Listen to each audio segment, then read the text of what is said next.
안녕하세요. 행복씨앗입니다. 오늘도 시장을 정리하면서 하루를 마무리하는 시간을 가져볼까 합니다. 오늘 우리 시장은 코스피도 코스닥도 하락 마감했습니다. 코스피는 0.75%, 코스닥은 1.04% 하락 마감했습니다. 시장 수급을 들여다보면 코스피, 코스닥 둘 다 외국인하고 기관들이 동시에 순매도를 했습니다. 올해 들어서 시장 분위기 다시 한번 정리해 드리면은 작년 연말에 시장이 좀 올랐습니다. 그리고 올해 들어가지고 이 급등에 따른 금융 투자 쪽에서 차익 실현 물량이 좀 있었고, 또 최근 들어서 차익 비차익 거래 쭉 추이를 본 결과 대충 차익 실현은 마무리가 되었다 이렇게 볼 수가 있고, 또 그와 동시에 기관들이 또 차익 실현을 좀 하고 있더라, 여기까지 정리가 되어 있습니다. 그런데 오늘은 그럼 시장이 좀 하락을 했는데 왜 하락을 했는지 좀 들여다봐야 되겠죠. 먼저 프로그램 매매 쪽으로 보면은 비차익 거래는 진작에 이렇게 좀 어느 정도 정리가 됐고, 차익 거래에 있어서도 어제부터 대충 정리가 된 모습입니다. 차익 거래, 비차익 거래 봤을 때 프로그램 매매 영향은 별로 없었다 이 말이죠.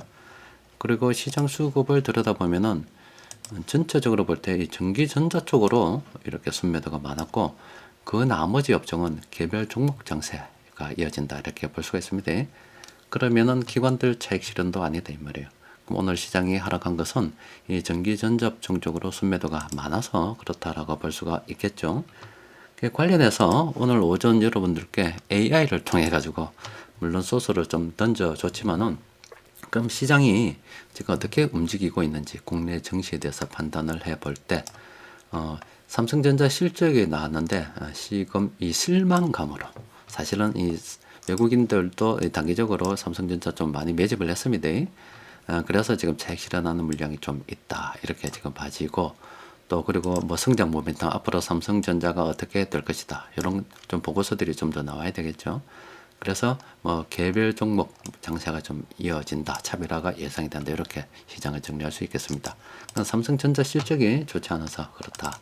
그러면은 삼성전자 좀 들여다보면은 실제 단기적으로 좀 올라서 좀 많이 올랐죠. 작년 시장하고 같이 움직이는 종목이기 때문에요.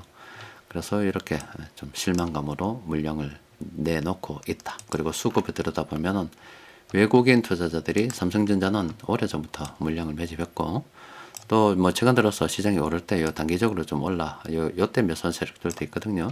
얘들이 지금 좀 정리하고 있다 이렇게 보시면 되겠습니다.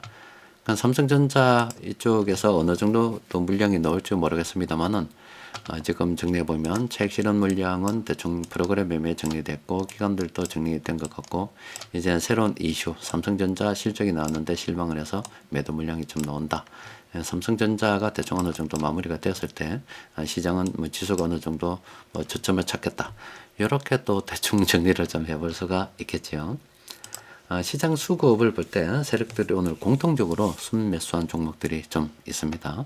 들여다보면은 이것도 같은 이야기입니다. 삼성전자 단기적으로 좀 올라서 계속 이렇게 단기적으로 급등을 해서 좀 분할 매도 신호가 계속 나왔었잖아요. 그리고 그 이후에 이렇게 물량이 쏟아지는 모습입니다. 좀 더 자세히 들여다볼까요? 이렇습니다. 단기적으로 좀 오르니까 좀 분할 매도 좀 해라, 계속 이렇게 경고를 줬죠. 그리고 최근 삼성전자에서 물량이 나오면서 떨어지고 있는데, 어디까지 떨어져서 지지를 바랄지는 좀 더 가봐야 하는 그런 상황이다. 여기 멈춰야 시장이 좀 멈춘다, 하락이 멈춘다, 이렇게 볼 수가 있겠습니다. 자, 그리고 네오팜 들여다보면은 이게 단기적으로 좀 많이 올랐죠. 지금은 들어갈 만한 상황이 아니죠. 상승 추세 탐욕 구간입니다. 또 그리고 메디톡스 같은 경우는 참 어중간합니다. 어중간한 것이 이때는 요 한 세트로 끝나버렸고, 요때도 한 세트로 끝났고, 새로운 세트가 이때부터 출발된다 그러면은 요게 상승 가능성, 요게 이제 하락 가능성인데, 대충 숫자가 거의 비슷하지요. 물론 좀 더 상승할 여력은 있겠습니다만은 현 시점에서 접근하기 좀 곤란하다 아닙니까? 그렇게 싼 것도 아니고 비싼 것도 아니고, 이것도 그냥 넘어가는 걸로. 그리고 CS 윈더 같은 경우도 이때부터 시작해서 좀 올랐죠. 그래서 지금은 이때 상승 반전이 나왔다 그러면 하락 반전으로서 단기 차익 실현에 대해서 고민하고 있는 쪽이 좀 있다 이 말이에요. 그러니까 지금 이 종목도 접근하기 좀 곤란하다. 하나투어 같은 경우는 어제 충분히 매수해도 된다라고 말씀드렸잖아요. 지금 조정이 이걸로 끝나버렸다 이 말입니다. 그리고 상승 여력이 좀 더 있다. 이렇게 어제 분석이 됐다 아닙니까?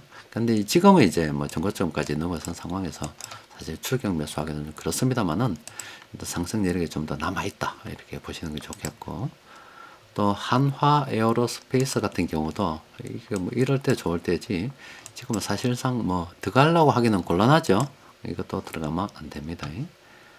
시장 전체적으로 볼 때는 지금 하락 추세 종목이 한 140 몇 종목, 거의 한 150 종목 가까이 늘었다가 좀 줄어들면서 추세가 지금 다시 상승 쪽으로 돌아서는 종목들이 늘어나고 있는 그런 상황입니다.